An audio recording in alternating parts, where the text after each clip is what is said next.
Hey there, Wolfpack fans. It's me again, Kenton Gibbs, with my main man, Grayson Boone, and it is tournament time. It is time to talk tournament. We're already seeing upsets. We're already seeing Kihei Clark going to be on the bad end of one shining moment. We're already seeing some big names fall. And on the women's side, we're seeing the play-in games already occurring.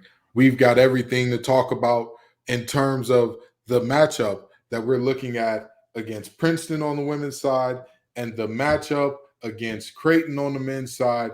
Are you ready to get into this episode, Grayson? NC State basketball fans, happy game day. It's Friday. We're in March Madness, men and women. I'm fired up after what I saw yesterday. Opening day for the tournament. You got to believe anything's possible, but I'm ready to go. Absolutely. Anything is possible. It's March. It's about who gets hot and when they get hot. And folks, we're hoping both of these teams get hot, but we're going to tell you what it's going to take to get this one win, this first win for both teams on today's episode of Locked On Wolfpack. You are Locked On NC State, your daily podcast on the NC State Wolfpack, part of the Locked On Podcast Network, your team every day.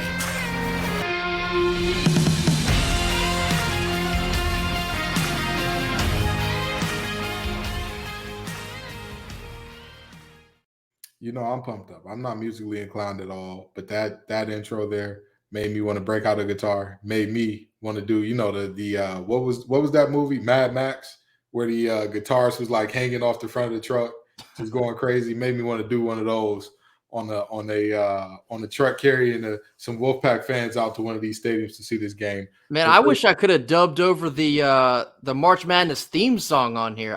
I couldn't tell you how many times I listened to it today just before the first game tip because I was so excited. And then the first one, I think the first game was on CBS. As soon as that theme hit, I was sitting at work. I was like, "Oh baby, it's time! It is." Wait, time. March Madness has a theme song? Kenton. No, seriously, what does it sound like? Oh, Kenton. No, I'm not. I'm not kidding. kidding. Come to mind immediately. No, because I know the sound. I know that they normally use CBS sound. Yeah, that's CBS's sound. That's not March Madness because they use it for all their sports all throughout the year. They use it for football too. You see what I'm saying? That's the only reason why I say it's not, because if you watch an SEC game, right, they'll have that same sound on. It's like a little different. SEC one's different. It is. I promise it is. I'm a big sports sound guy. But that's what I mean when I say I'm not musically inclined, right? Because in my mind, they sound exactly like it's the same thing, right? But anyway, we're going to get into it today. I wish that they would just change it to March Madness by Future. I mean, who wouldn't want to hear Dirty Soda in the Styrofoam? The real national anthem. Right. All rise, people. That's the national anthem nobody would kneel for. But now we're going to get into these games and this matchup against Creighton. Grayson, tell us, who are the players to watch for the Creighton Blue Jays? Defending Creighton today is going to be a tall task. And by tall task, I do mean literally, because their center, Ryan Kalkbrenner, is 7'1". He's their most talented player. He's their leading scorer. And I do believe he's likely going to cause some fits here in the middle. He's very talented. He's very efficient. He shoots 71% on the season, and that's at a high volume. Of course, the majority of his work is in the paint, but when he's getting his shots, he's not missing those shots where they are layups, dunks, or short pull-ups. He's hitting them, and so that's going to be a tall task, because then you have their guards. And listen, Creighton's not an incredibly explosive offensive team, but they're like a machine. They're very well disciplined. Every piece comes together and it runs the machine efficiently, and it's gonna be tough, because at times we've seen the NC State defense get a little lazy with fouling or chasing the wrong guy, missing assignments. Creighton is a team that sincerely makes you pay for it if you miss an assignment at any point in time. They will exploit you immediately, and so that's something we're gonna have to deal with. You know, guys like Trey Alexander and Baylor Shireman, they can fill it up. Alexander, he's shooting 44% from deep. Ouch. Especially you gotta clench your teeth a little bit hearing a stat like that after, last time out there, we got our doors blown off by Clemson and they're making it rain from all over the place. So here you have a player known to make it rain. Somebody's going to have to be in his face. I would hope it's Casey Marcel.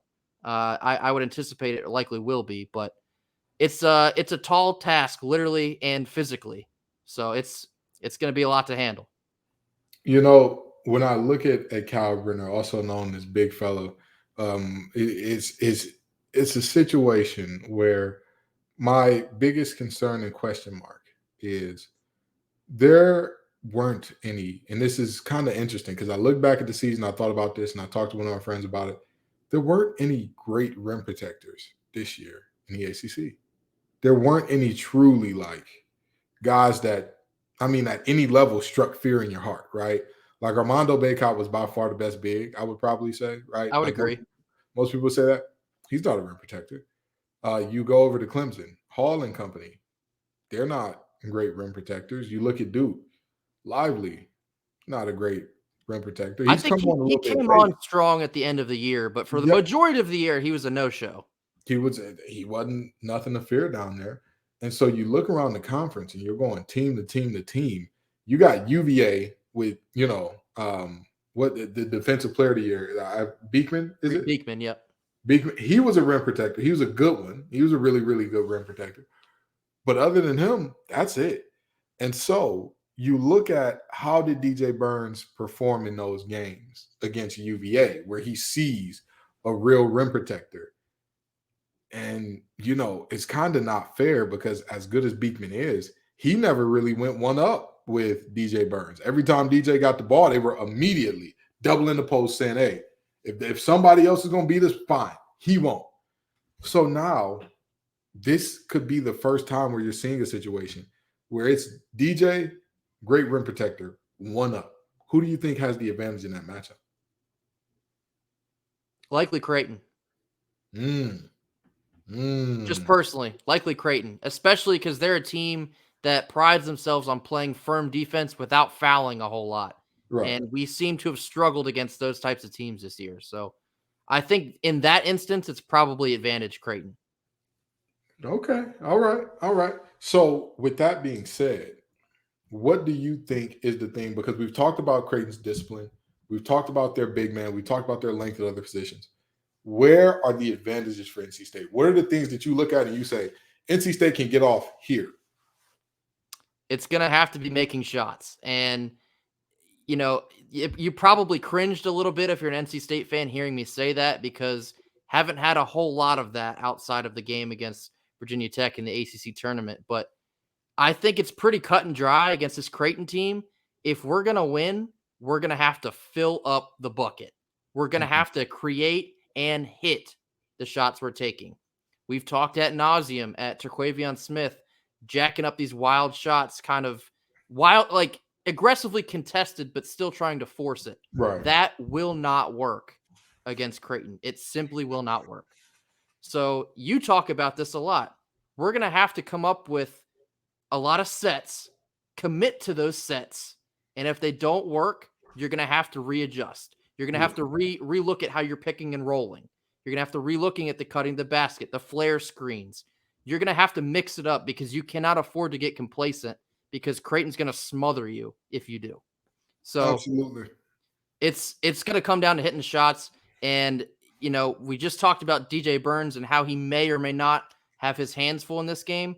I think the absolute key for this game, and maybe it's a lot to ask here, Jarkel Joyner and Terquavion Smith are both going to have to show up. They're both going to have to combine for 45, 50 points, I believe, for us to have a chance here. They're going to have to be efficient. They're going to have to be smart, not turning the ball over. They're going to have to share the basketball, not just amongst each other, but, with the Casey Marcel when he gets an open look.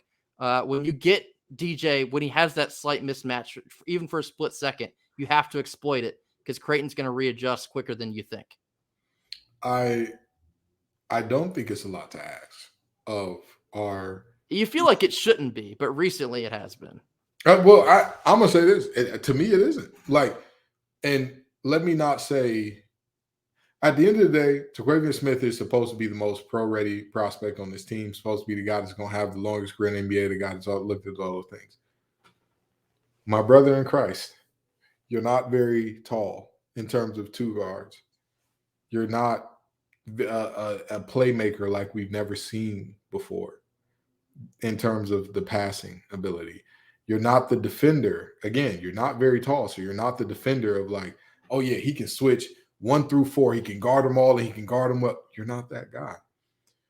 And so if you're not, basketball, we look at it and we talk about a few basic things, right? You got your defense, perimeter, and post. Those are not what he's known for. Playmaking, not what he's known for. Ability to finish at the rim. I mean, he's good at that. Not what he's known for. My brother in Christ, scoring and shot creation. That's you. That's your lane. Knocking down shots. That's your lane. You've got to show up and do what you do. Jarkel Joyner is the guy that's been showing up as of late. We need both of y'all. We need all hands on deck. We need the NC State that we saw against Virginia Tech. And and a lot of people are going to say, well, it's an equal chance of us getting the NC State that we saw against Clemson. I vehemently disagree, and let me explain to you why. All of our 3 worst losses of the year came against the same team. I don't know what it was about Clemson this year. I have no clue. They were not the same team when they played us as they played everybody else. Did you, not to cut in, but did you see they lost their first NIT game against Yes, I did. But it's not even, to be honest, that's not their worst loss of the season. It's not, losing to Louisville. You can't. That team beat us by double digits every time. I will march those off as anomalies and like, all right, sure. But with that being said, now it's time. It's time to turn it on. It's time. Jaquavian, again, if you get hot right now, it's like I liken it a lot to playing well in the Super Bowl, because players who play well in the Super Bowl always get contracts that they don't deserve in the next year, especially if they're a free agent right after the Super Bowl. Look at Malcolm Smith. Look at Desmond Howard. Look at all those guys. Plenty. Same thing happens with basketball players. If you play well in March, all of a sudden, when everybody was like, oh, God, what an awful season he had. You go out here and put up 20 a game on like some, 45, 40, 80 splits. All of a sudden, we need to get that to Quay. We need to get our hands on him. He's a sleeper. He's the next Tyrese Maxey. He's the da-da-da-da-da. That'll be the talk. So he needs to show up. And I don't think that it's a ridiculous ask for him to do so. And folks, we're going to get to predictions. We're going to get to the predictions, but we're going to give you both predictions at the end of the episode. We got to keep you around, leave some meat on the bone, or else you'll leave us alone.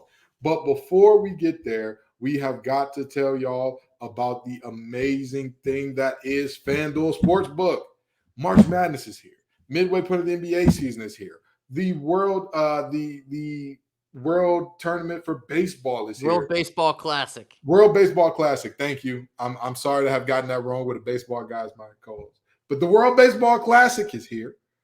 It is time to get in on some of this action at FanDuel, America's #1 sportsbook, because new customers get a no-sweat first bet of up to $1,000. That's bonus bets back if your first bet doesn't win. Come on now. Think about that. Who don't love free money? Either you win and you get some money, or you lose and you get even more money. Come on now. You can bet on anything from the money line to point scores to threes drained, all types of things. Plus, FanDuel lets you combine your bets for a chance at a bigger payout with the same game parlay. So don't miss out on this chance to get your no-sweat first bet of up to $1,000 in bonus bets back when you go to FanDuel.com/lockedon. Again, that's FanDuel.com/lockedon to learn more. Make every moment more with FanDuel, an official sports betting partner of the NBA. So we've talked about the men's side and we've talked about the matchup against Creighton. But now we got to talk about the higher seeded team. We've got our women's team taking on Princeton, a Princeton team that is nothing to be trifled with on this side. Let's get into it. Grayson, What are your thoughts? What are your questions that you have about this game coming up?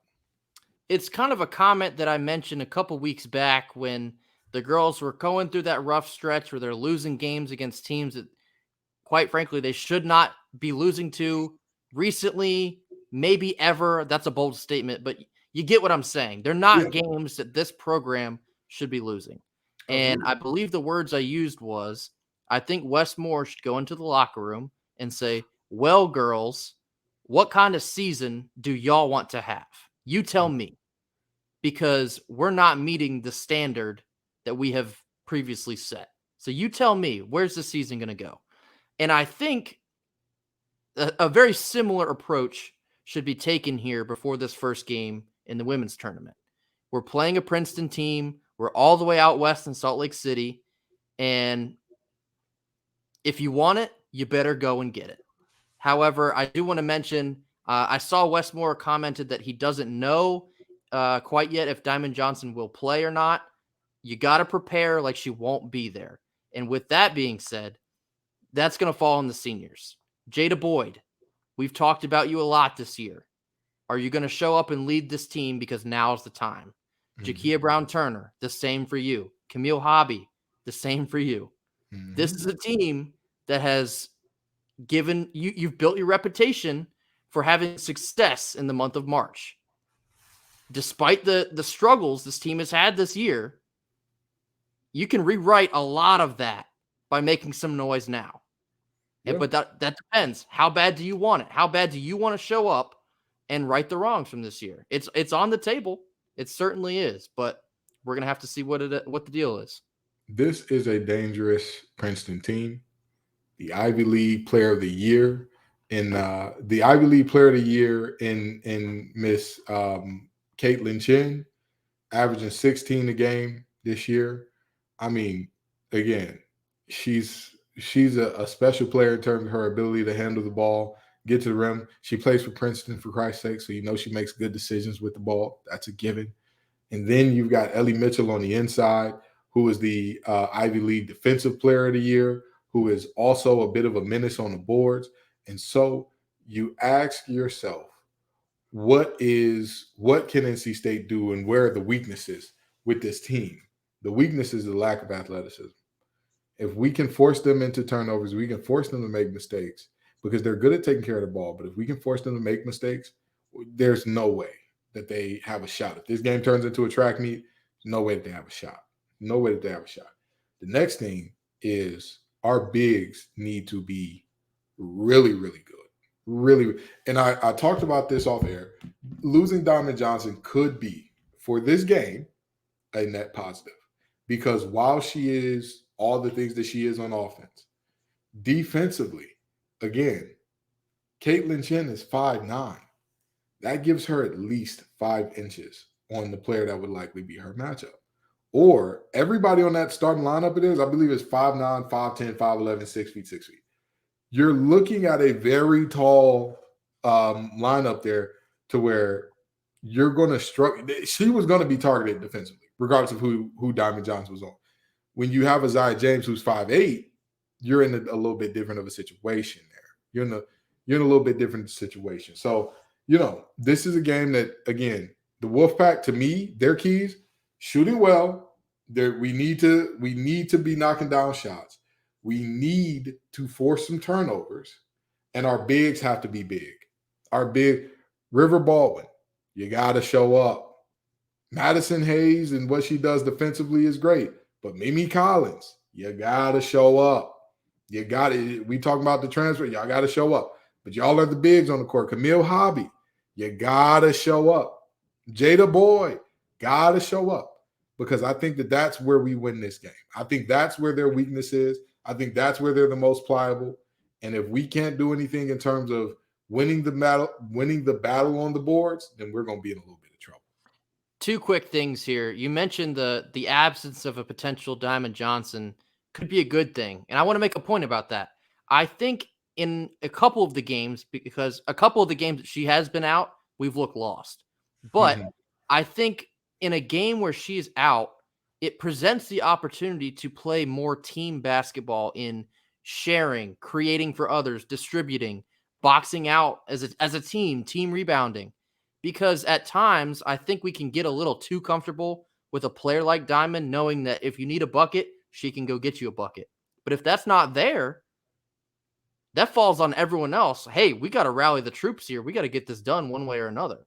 You don't have that luxury of a 5-star point guard to bail you out at times. So Absolutely. I think that's something to watch for sure. And my second point, you mentioned Isaiah James. I think this might turn into a let Isaiah cook game. Mm-hmm. And she's shown this in flashes where she has the ability to take over a game. You know, she's shown some also freshman mistakes with ball handling, turnovers, just kind of getting out of control and playing too fast. If she can stay under control, hunt her shot, hit her shot, she can be dangerous to this Princeton team. So Absolutely. I think Isaiah James, I think she's going to be my key for this game. And like you talked about, you can rewrite a lot. I say this, I've said this before, and I'll say it again.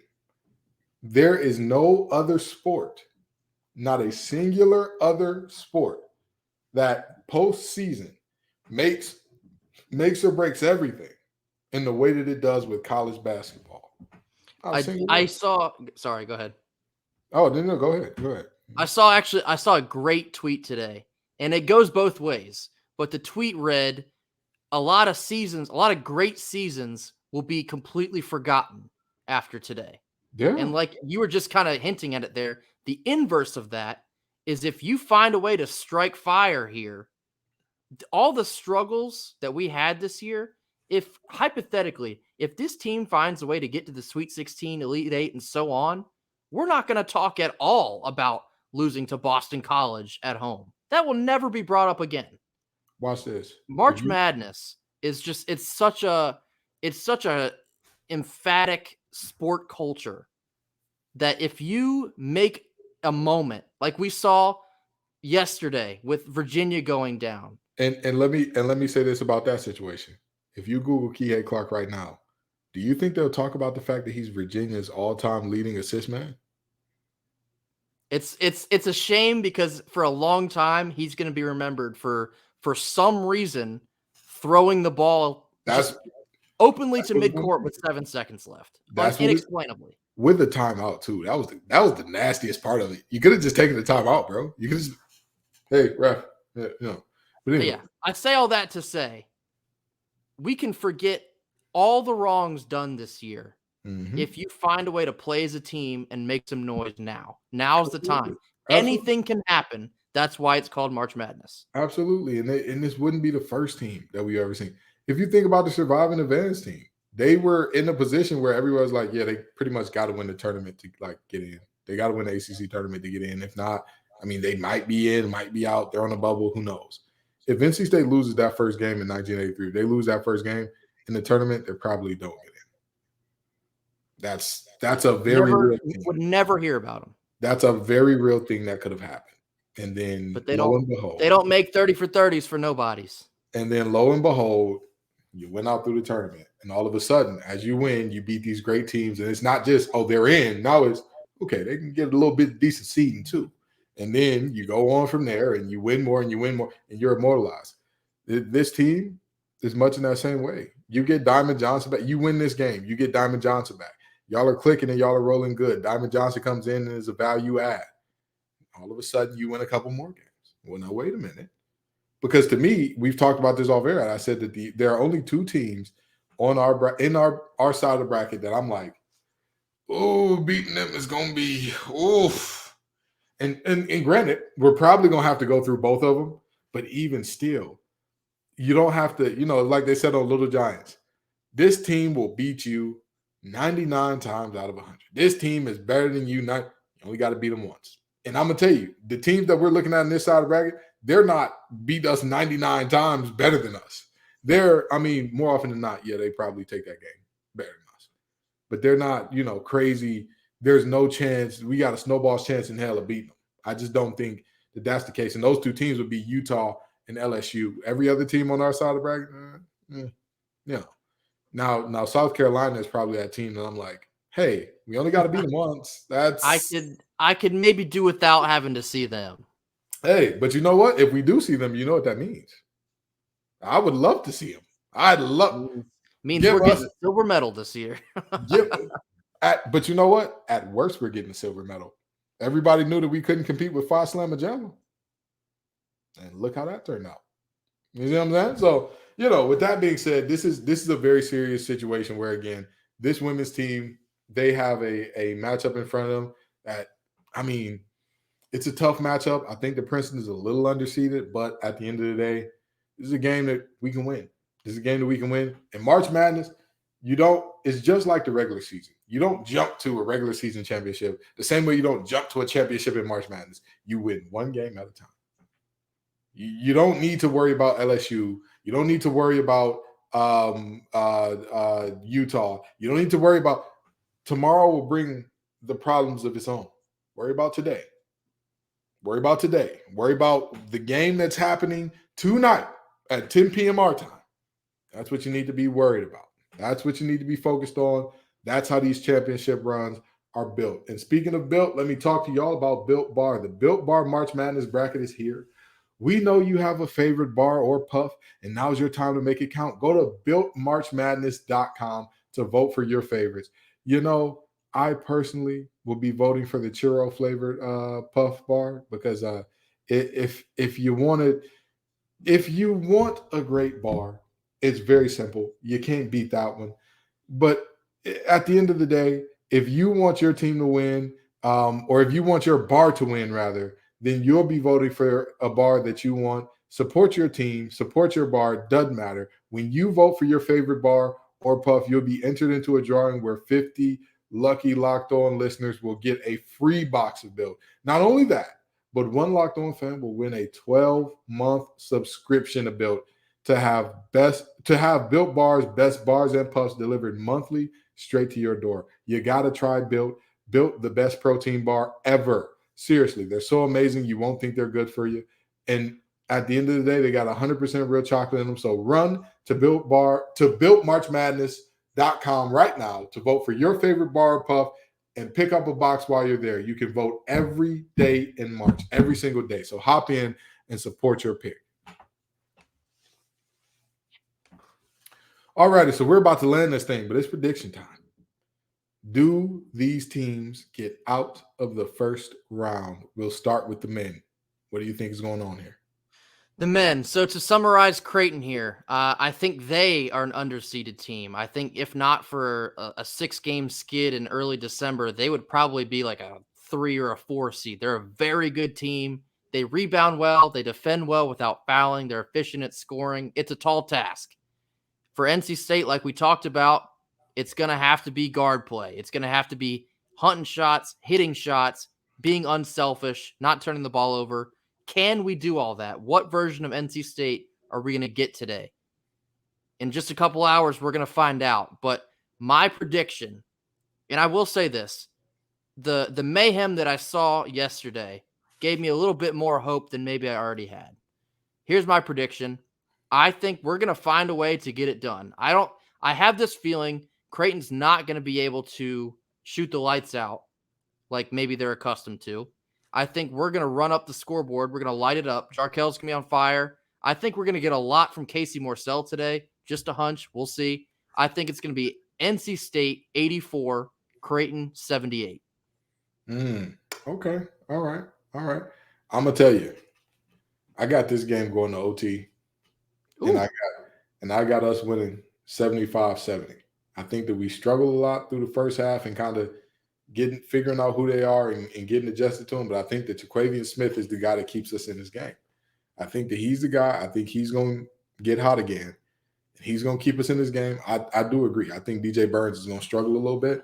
I think that he and Jarkel are going to be the guys with, of course, some help from Jack Clark, with, of course, some help from Casey Morsell, and we'll get this thing done. But I see a 75-70 win in OT. I think that the second half, we figure it out. We make some adjustments, and we do what needs to be done to, keep fighting and keep battling. Because right now, the reputation on this team, what people say about this team is they quit. They give up. If you get them down, they'll give up. And I don't think that that's the actual constitution of this team. I just think that, as Andre 3000 says, you're only funky as your last cut. And our last cut stunk. It reeked. It was awful. People booed us. We got to get lined back up. The Sandman would have got us off stage if we were performing it at the Apollo. If you don't know what that means, Google it. Now, we're moving over to the women's side. Matchup against Princeton in the first round. Who do you got taking it? There's a sentence that you said that really stuck with me there. We have better athletes than they do. I think that is the bottom line. We will get it done. The women's going to get it done. I'm going to go 68-61. NC State moves on. I think that Isaiah James has a big game. And I think let her cook. And I think our bigs dominate. I don't think they're good. I think they dominate. I think Jada Boyd puts on the show. I think Mimi Collins puts on the show. I think River Baldwin, I think they all put on the show. Camille Hobby, same thing. I think that we win this game handily in a game that maybe they give us a tough first quarter, but then we pull away for the other three. I'll go 68-55.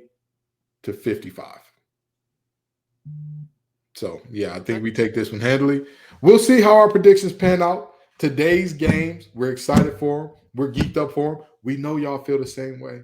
I talked with Candace about the fact that, and correct me if I'm wrong here, Grayson, North Carolina teachers apparently roll out the TV to show March Madness during, is that a thing that has happened here? I know they used to do it for the ACC tournament. I've never heard about them doing it for March Madness though. Okay. All right. Because that's entirely too long, right? You can't do ACC tournament and March Madness back to back. You got to do a little schoolwork in there somewhere, I guess. The kids need to learn a little something. So, all right.